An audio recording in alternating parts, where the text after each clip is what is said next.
So recently, I made a video talking about the ongoing theory of Emu being a parrot. And as I was making that video, a moderator on my Discord, the Digital Burl, sent me this very funny picture of Emu and Karoo, the duck, using the same sort of hand motion. And it got me to thinking, you know, when you type in emu on your mobile device and it autocorrects to the actual animal, the emu, you know that's a bird, right? And I got to research. So in Australia, specifically in 1932, there was an event called the Emu War, or the Great Emu War, in which emus, the large flightless bird, were terrorizing the crops of the wheat belt of Western Australia. So the Royal Australian Artillery was sent out to curb the emu population.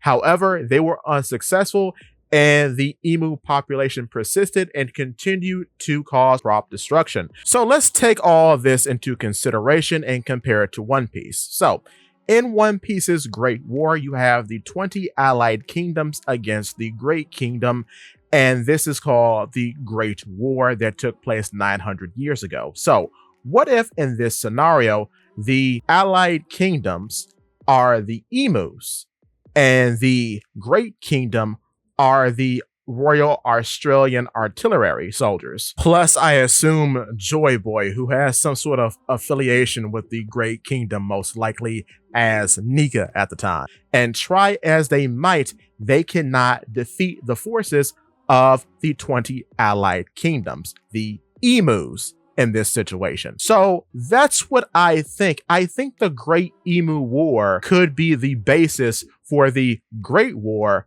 in One Piece, led by a character called Emu, which could be a pun off the actual bird emu. Or taking it back to the whole parrot idea, it could be I Mu, meaning a whole reference to emu referring to themselves in the third person. Like how a parrot trying to speak would refer to themselves in the third person because they have no actualization of self. So it's like, Imu, that's why they only refer to themselves as Mu, because the name could be I Mu, meaning I am Mu. But you turn it over, it could also be read as Emu, like the bird. So keeping all that in mind, it's very funny that of the 20 allied kingdoms, one of them didn't accept ascension to become a celestial dragon, and that is the Nefertiti family of the Arabasta Kingdom, or the Alabasta Kingdom. And the Alabasta Kingdom is famous for having what? Birds. Super spot-billed ducks, to be exact. However, these ducks don't really look like ducks. They look like an emu or a large flightless bird crossed with a duck. Because you see, this species of duck in One Piece don't have webbed feet like a normal duck would. They have large talon feet that would be useful for running across sandy terrain, like an emu or an ostrich.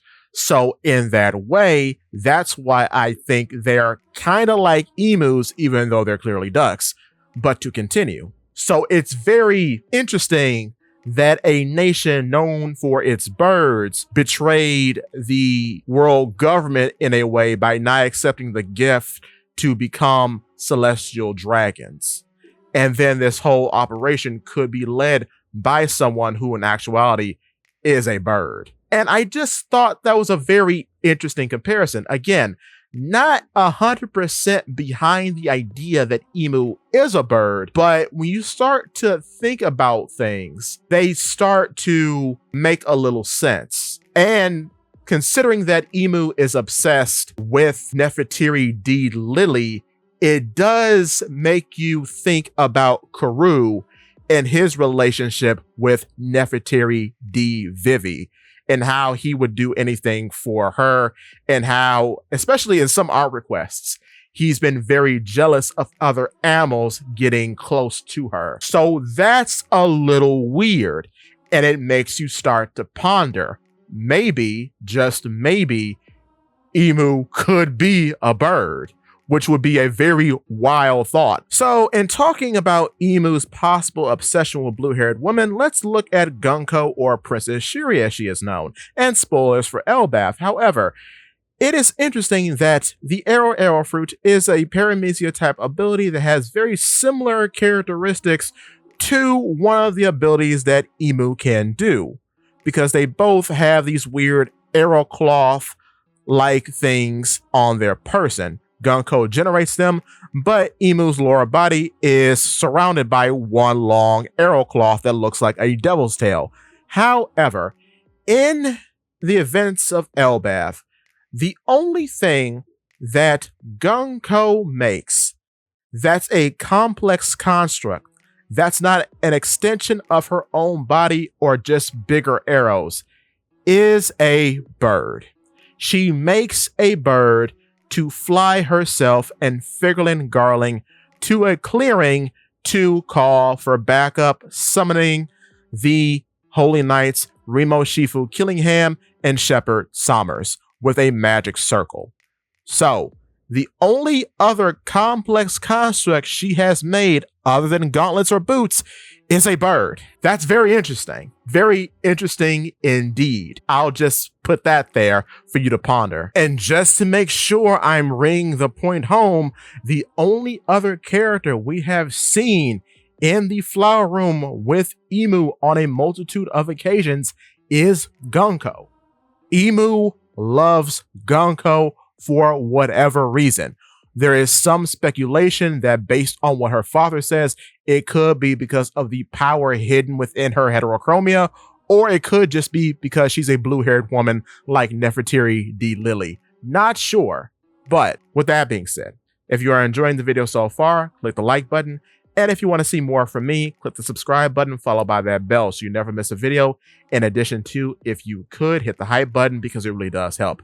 And with that being said, give me your thoughts and tell your friends about Polypede. What?